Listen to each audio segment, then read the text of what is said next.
الرحمن الرحيم الحمد لله والصلاة والسلام على رسول الله وعلى آله وصحبه أجمعين. Assalamu alaikum wa rahmatullahi wa barakatuh. Chers téléspectateurs, chers frères et sœurs, nous sommes à nouveau avec vous dans votre émission d'hier à aujourd'hui, où nous rapportons une série de récits qui nous furent transmis par le prophète alayhi salatu wassalam, et nous essayons à chaque fois d'en retirer une série de leçons dans notre quotidien à nous en tant que musulmans européens. Aujourd'hui, nous allons aborder une thématique fondamentale. Beaucoup d'entre nous se rappellent de Dieu dans les problèmes. Lorsqu'il y a pour eux un défi, une difficulté qui se pose à eux, on revient alors vers Dieu. Face à ces épreuves, on lui demande son soutien. Mais très peu, ou trop peu de gens malheureusement, sont en relation avec Dieu constamment. Et en réalité, la relation à Dieu avant les épreuves est ce qui nous permet réellement d'affronter celle-ci. Et pas l'inverse. Pas de revenir à Dieu au moment des épreuves. Préparons-nous donc, frères et sœurs, avant d'avoir ces défis, ces épreuves à affronter. Et nous allons aborder le récit de 3 hommes, 3 compagnons. 3 personnes qui étaient en voyage ensemble.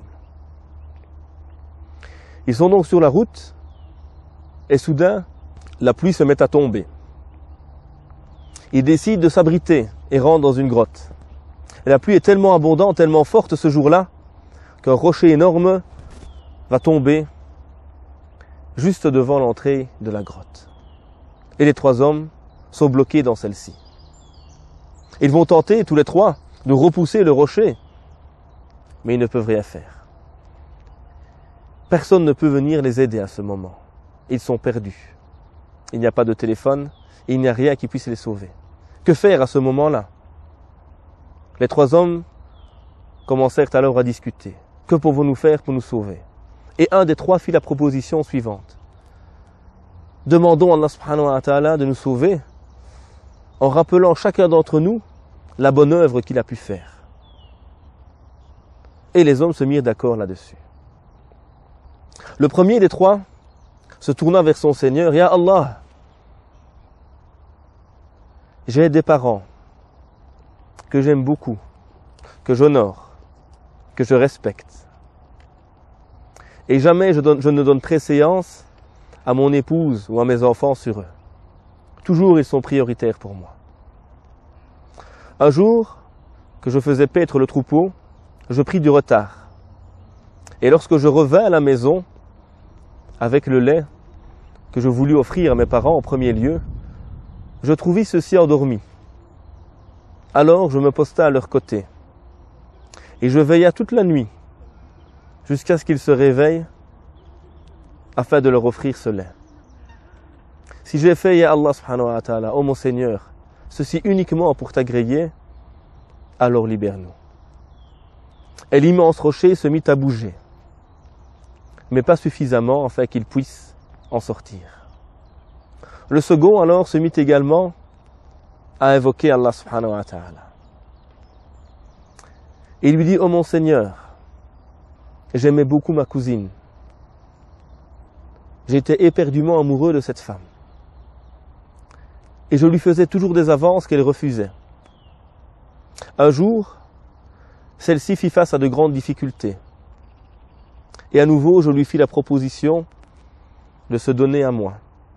Et je lui proposa beaucoup d'argent en échange. Elle, qui était réellement dans le besoin, ne trouva aucune solution si ce n'est d'accepter. Et lorsque je fus proche d'elle, elle me dit à ce moment, « Crains Dieu. Et rappelle-toi que tu ne peux prendre que ce qui te revient de droit. » Alors, ya Allah, je me suis rappelé que j'étais dans l'illicite et que ce que je faisais était mal. Et je l'ai délaissé. Je n'ai pas fait le haram, l'illicite. Et je lui ai laissé tout l'argent que je voulais lui donner. Ya Allah, si j'ai fait cela pour toi, uniquement pour toi, alors libère-nous. Et à nouveau, le rocher se mit à bouger, mais pas suffisamment afin qu'il puisse sortir. Le 3e homme également se mit à invoquer Allah subhanahu wa ta'ala. Ya Allah, j'avais parmi mes ouvriers un homme qui n'a pas pris son salaire. Il est parti et ne l'a pas pris. moi je l'ai fait fructifier, je l'ai développé, au point où ce salaire devint une grande fortune, en chameaux, en vaches, en moutons.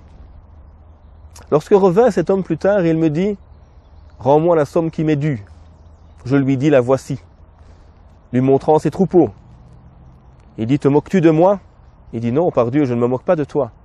Ceci est ton salaire que j'ai fait fructifier. Et cet homme le prit tout entier. Cet homme prit entièrement le fruit de mon travail, ou le fruit de son salaire, et il partit avec celui-ci. Ya Allah, si j'ai fait cela pour toi, alors libère-nous. Et à ce moment-là, la pierre se mit à bouger encore, et les 3 hommes furent libres. Les 3 hommes furent libérés, et ils purent quitter cette grotte, et reprendre le voyage qui était le leur.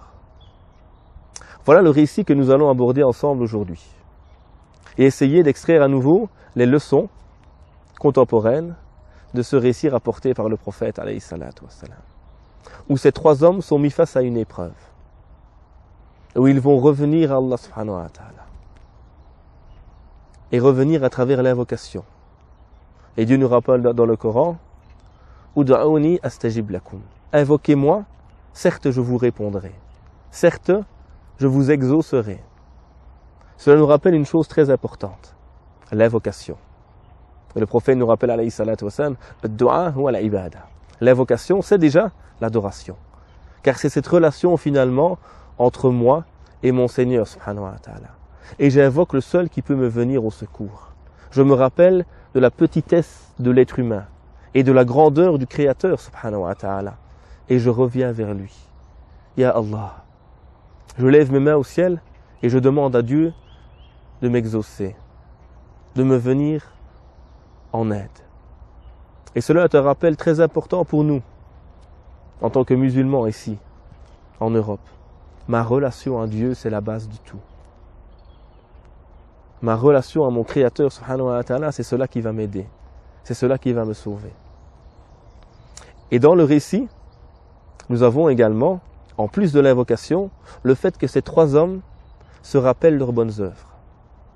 Et donc il y avait, bien avant cela, une série d'œuvres pieuses qui étaient effectuées et accomplies par ces hommes. Et cela est très important. Le prophète nous rappelle, alayhi salatu wassalam, rappelle-toi de Dieu dans l'aisance, il se rappellera de toi dans la difficulté. Rappelle-toi de Dieu dans l'aisance, il se rappellera de toi dans la difficulté. Voici l'importance également de bien œuvrer, d'être droit. Car dans le moment de la difficulté, sache qu'il sera là. Il sera à tes côtés, car tu t'es rappelé de lui, car tu étais en relation avec lui, et au moment où tu as besoin de lui, sache qu'il est là, à tes côtés. Mes frères et sœurs, on se retrouve après quelques instants. Restez avec nous. Wassalamu alaikum. Rahman Rahim, alhamdulillah, wa salatu wa salam, ala rasoulillah. Chers frères et sœurs, nous sommes toujours avec le récit de ces 3 hommes qui sont en voyage. Ils se réfugient dans une grotte suite à une averse. Un rocher s'effondre devant eux et bloque l'entrée. Ils s'en remettent alors à Allah subhanahu wa ta'ala, en invoquant chacun à travers une des bonnes œuvres qu'ils avaient effectuées auparavant, sincèrement, uniquement dans le but d'agréer Allah subhanahu wa ta'ala.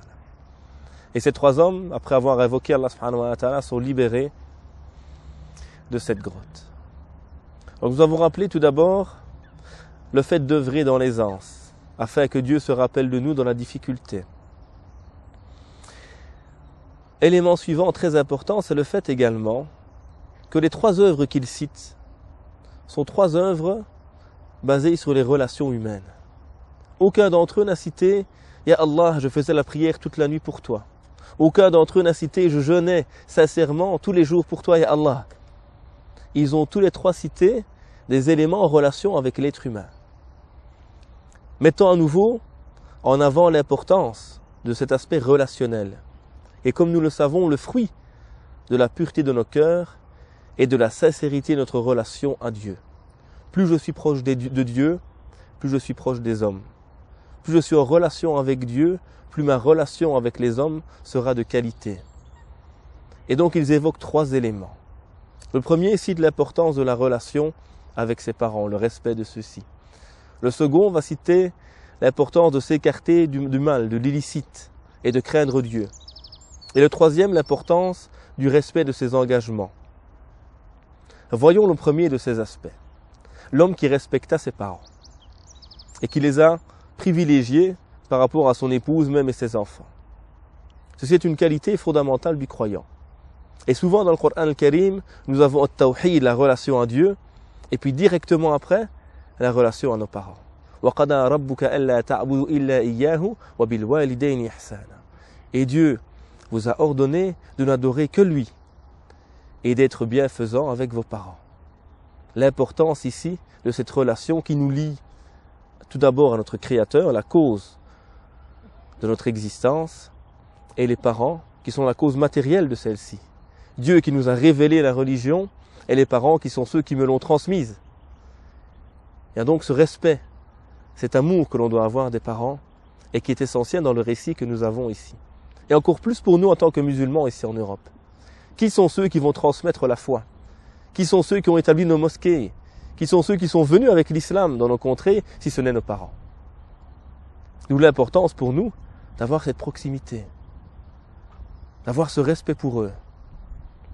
Et même pour certains, comme pour moi, dont les parents ne sont pas musulmans, il y a tout l'amour et le respect que nous avons pour eux, car ils sont nos parents. Et nous ne rêvons que d'une chose pour eux, le bien, qu'ils découvrent la vérité, qu'ils découvrent la miséricorde et le bonheur que peut leur apporter l'islam. Que Dieu guide tous nos parents vers la droiture et vers la foi. Deuxième élément qui est cité, le deuxième cas, c'est cet homme qui est face au péché. Et subhanallah, regardez, il cite l'envie du péché comme un élément positif. Pourquoi? Parce qu'il a réussi en fin de compte à s'en échapper. Il a failli succomber à la tentation sexuelle, qui est très présente en Europe malheureusement. Mais au dernier moment, cette femme lui rappelle Dieu. Et alors il reprend conscience et il s'écarte du péché. Vous voyez comment le mal peut devenir bien au moment où tu te rappelles Dieu. Et dans les 7 qui seront sous l'ombre de Dieu, le jour où il n'y aura nulle ombre si ce n'est la sienne, il y a un homme, un jeune, à qui une femme belle et de bonnes conditions se présente à lui. Et il lui dit non, inni akhafullah, non car je crains Dieu. Ça également, c'est un rappel pour nous, en tant que musulmans en Occident et en Europe en particulier, où les relations aujourd'hui hommes-femmes sont totalement débridées. Mais on te rappelle une chose, préserve-toi, reste ferme sur ce principe. Et rappelle-toi qu'une femme ce n'est pas qu'un morceau de chair, qu'un homme ce n'est pas qu'un morceau de chair, que la relation qui doit unir ces deux-ci, c'est le mariage.